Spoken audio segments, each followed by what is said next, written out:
Siempre digo lo que pienso. Siempre digo lo que pienso.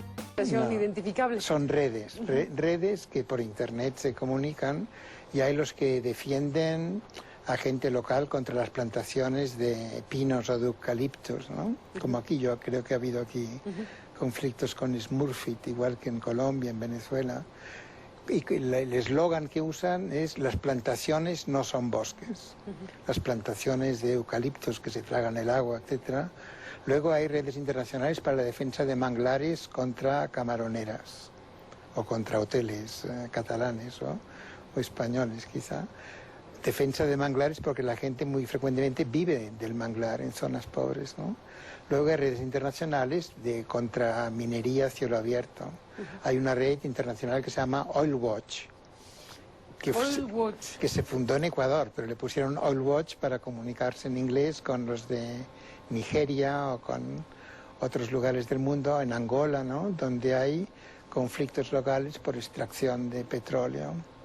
Y Oil Watch, por ejemplo, para dar el lado optimista, tiene influencia internacional, ¿no?, con sus protestas, etc.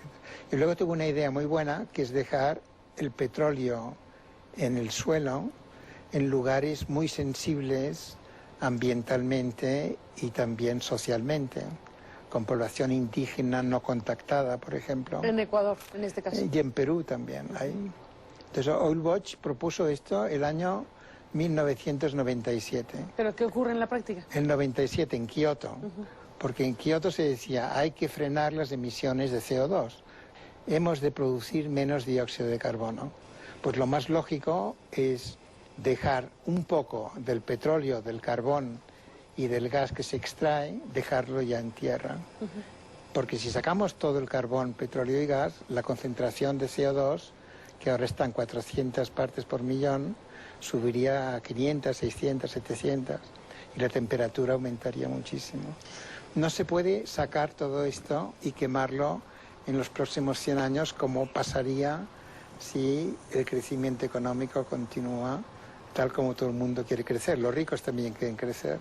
Entonces, esta idea de dejar el petróleo en tierra hoy ha fructificado en una iniciativa en Ecuador, que asumió el ministro de Energía y Minas cuando en el 2007 llegó Rafael Correa al gobierno, que se llama Alberto Acosta, y que Rafael Correa apoya un poco a medias, pero también apoya, que es dejar el petróleo en tierra en este lugar que se llama Yasuní Itete, un parque nacional justo en la frontera con Perú, en plena Amazonía, donde viven los guaraní, unos indígenas, algunos de los cuales no han sido nunca contactados o se han refugiado allí. Pero aquí hay un componente que se llama dinero, que se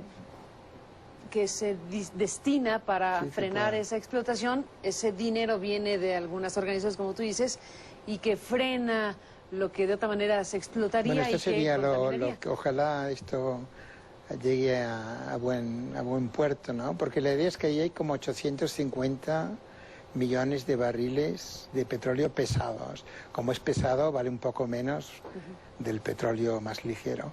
Cuesta bastante sacarlo, pero Ecuador ganaría de esto 8 o 10 dólares por barril. ¿Y cómo sustituyen sus ingresos nacionales a hacer esto? Entonces dicen: vamos a hacer un sacrificio, igual que hacen en Galápagos.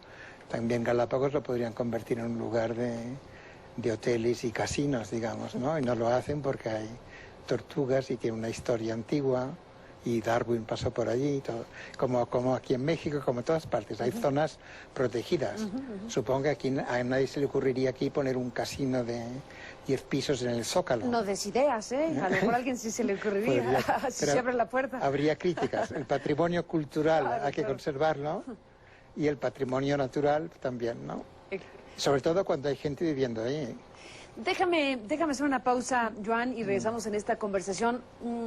Ahora que se perfila el asunto de la cumbre de cambio climático y todo eso, te pregunto y regreso contigo en tu opinión, ¿qué esperarías? ¿Qué te gustaría ver para efectos de lo que estás planteando?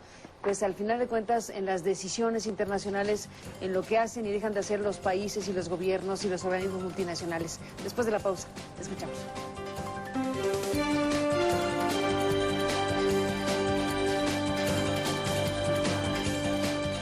Bueno, seguimos en esta charla con Joan Martínez Alier.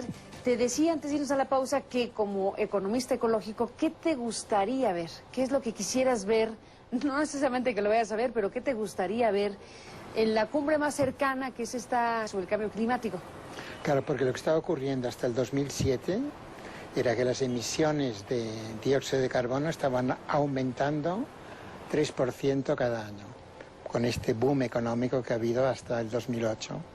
Es decir, en vez de bajar 60%, que es lo que deberían bajar, según el Panel Internacional de Cambio Climático, hemos de bajar las emisiones. Y estaban subiendo, o sea, iban a doblar en 20 y pocos años. En vez de bajar 60%, doblaban. La crisis ha cambiado esto. Y este año las emisiones están bajando. Podrían decir, aprovechemos la crisis, continuemos en esta trayectoria, una transición socioecológica, que es lo que hace falta hacer, ¿no? Y pongamos límites más duros, más bajos, de lo que van a poner. ¿Qué? Esto podría ser una reacción. Pero a mí lo que me gustaría es que además hubiera un principio de justicia ambiental en todo esto, porque el cambio climático no lo ha causado la gente pobre del mundo. Y en Río, ya el año 92, y en Kioto, siempre se dice que hay una responsabilidad diferenciada entre los países industrializados y los otros países. Pero nunca se ha hecho esto operativo. Y es interesante que Evo Morales, por ejemplo, Evo Morales ahora, o la gente que le está aconsejando a Evo Morales, porque él tampoco ha estudiado esto a fondo, me imagino, pero están diciendo desde Bolivia y otros países ahora que hay una deuda ecológica, o una deuda de carbono, o una deuda climática, así se llama, del norte con el sur. Y es verdad. Es verdad, claro que es verdad. Es verdad, pero ¿Cómo se paga esa deuda? una deuda, Esa es la si no la pregunta. reconoces, no se paga. Entonces el sur debería reconocer la deuda. Digo, El norte. reclamar la deuda y el norte Reconocerla. reconocerla. Y después imaginarse cómo se paga. Y se debería pagar, lo ideal sería pagarlo para subvencionar una transición energética. Yo como soy español podría decir para hacer molinos de viento, pero no solo molinos de viento, son energía fotovoltaica, etcétera, ¿no? Y para ayudar a la gente más pobre, la gente que no tiene ni las 4.000 kilocalorías que necesita. ¿Tú crees que ese tema esté claro. presente en el debate internacional de la cumbre, por Está ejemplo? cada vez más presente. Esto hace, las ONGs hace 10 años que hablan de esto, de la deuda ecológica. Las iglesias también.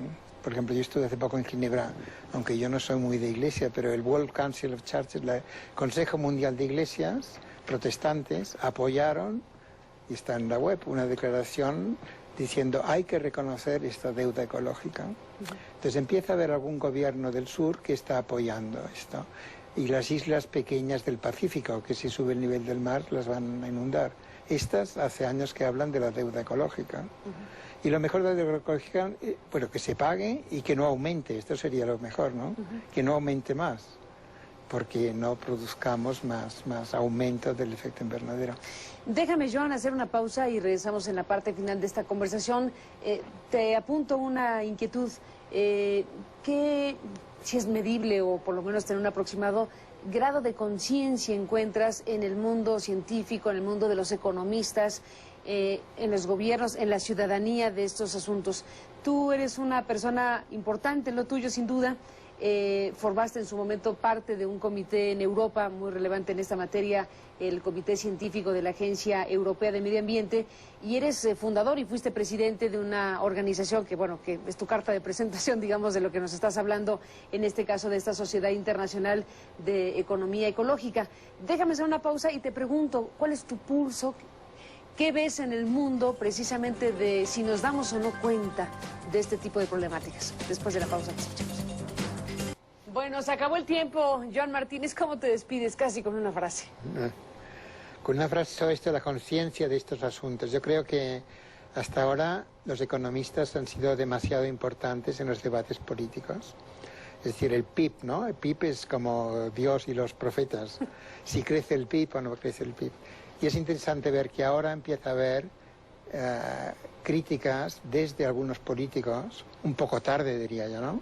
Como Sarkozy en Francia hace poco apoyado en economistas como Sen y Stiglitz, dijo que el PIB no es lo todo, que el PIB no mide los daños ambientales, que a partir de un cierto nivel de ingreso puede ser que el PIB crezca, pero que la felicidad de la gente ya no crezca más, ¿no? La joie de vivre, dijo, la joie de vivre ya no crece, y que son temas sociales y ambientales que son más importantes tal vez que el PIB, y que esto es muy importante tenerlo en cuenta.